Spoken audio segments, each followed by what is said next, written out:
नमस्कार, स्वागत है आप सभी का एक बार फिर से YouTube channel knowledge TV Haryana. आज शुक्रवार 30 अगस्त शाम 3 बजे बड़ी खबरें सामने आ रही हैं, बड़ी घोषणाएं, आदेश, ऐलान।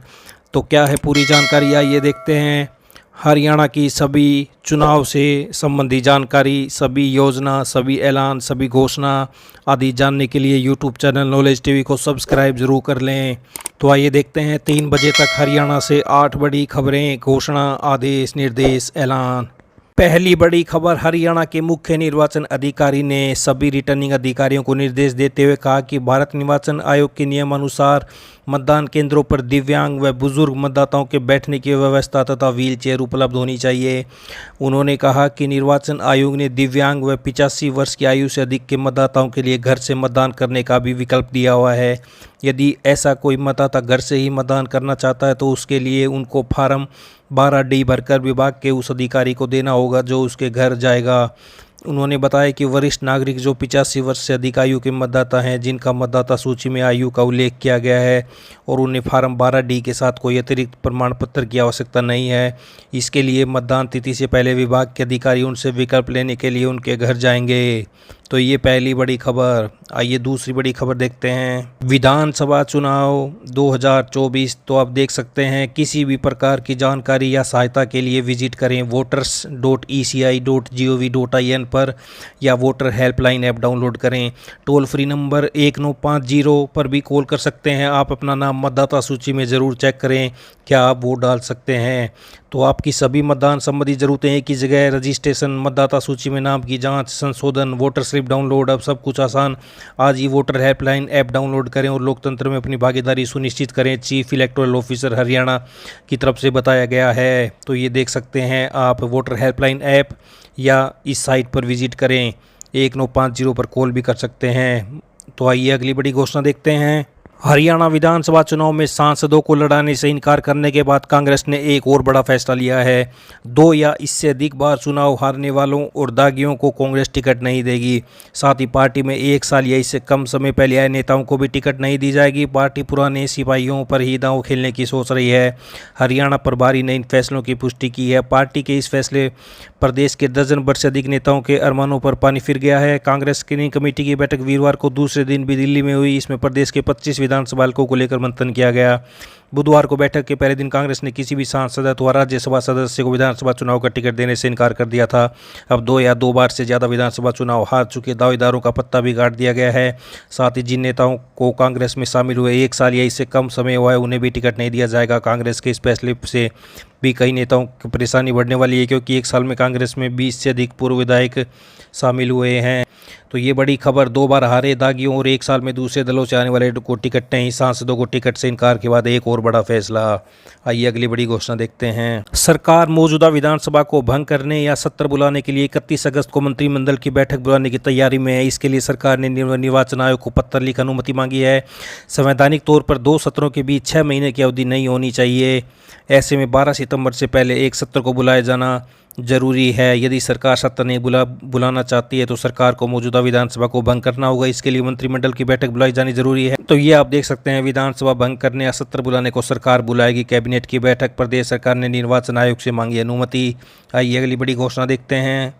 मानसून ने रफ्तार पकड़ ली है। पिछले 24 घंटे में हरियाणा में 12.1 mm बारिश दर्ज की गई है। औसत बारिश 3.6 होती है। मौसम विभाग के अनुसार 7 दिन बारिश जारी रह सकती है। हालांकि 30 अगस्त से 1 सितंबर तक बारिश कुछ कम, लेकिन 2 सितंबर से फिर बढ़ने लगेगी। 2 को प्रदेश के 8 जिलों में भारी बारिश का येलो अलर्ट भी जारी किया गया है।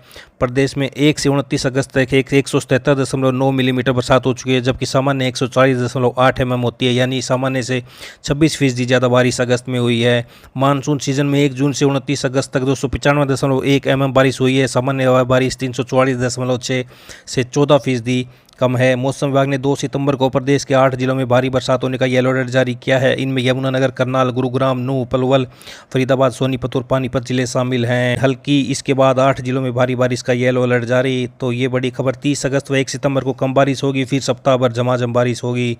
तो ये बड़ी खबर सामने आ रही है। आइए अगली बड़ी घोषणा देखते हैं। भाजपा केंद्रीय चुनाव समिति ने गुरुवार देर रात दिल्ली में बैठक कर हरियाणा विधानसभा चुनाव की टिकटों पर मंथन किया। बैठक में 55 प्रत्याशियों के नाम लगभग तय कर दिए हैं। तो ये आप बड़ी खबर देख सकते हैं। भाजपा में 55 नाम तय, 4 मंत्री व 20 से अधिक विधायकों के टिकटों पर संकट। तो नए चेहरे उतार सकती है पार्टी, हारे व पूर्व मंत्रियों को भी मिलेगा मौका। नायब सैनी का लाडवा से लड़ना तय। तो ये आप देख सकते हैं बड़ी अपडेट। आइए अगली बड़ी खबर देखते हैं।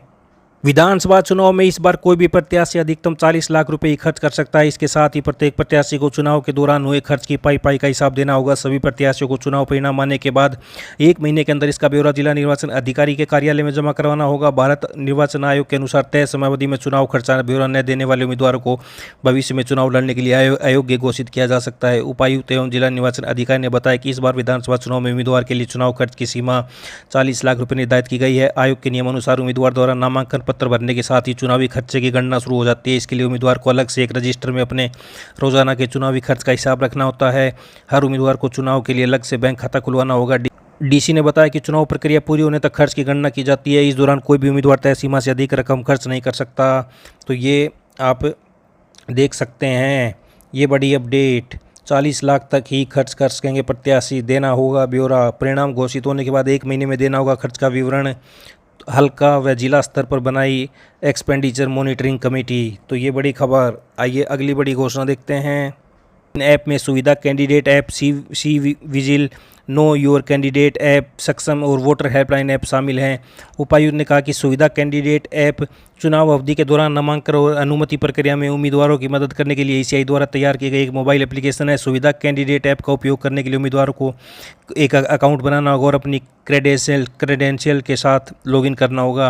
लॉगिन करने के बाद उम्मीदवार अपने नामांकन और अनुमति की स्थिति देख सकते हैं। उन्होंने कहा कि सीविजिल ऐप नागरिकों को चुनाव के दौरान आदर्श आचार संहिता के उल्लंघन की रिपोर्ट करने में सक्षम बनाता है। सीविजिल ऐप, जबकि नो योर कैंडिडेट ऐप नागरिकों को चुनाव लड़ने वाले उम्मीदवारों के आपराधिक इतिहास के बारे में जानकारी मदद करता है।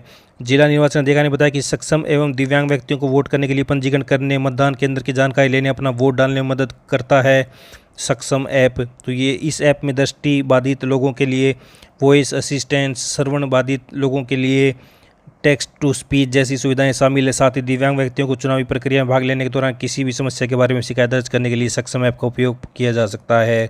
तो ये बड़ी खबर सामने आ रही है। सी विजिल ऐप पर करें आचार संहिता के उल्लंघन की शिकायत। तो ये बड़ी अपडेट हरियाणा से।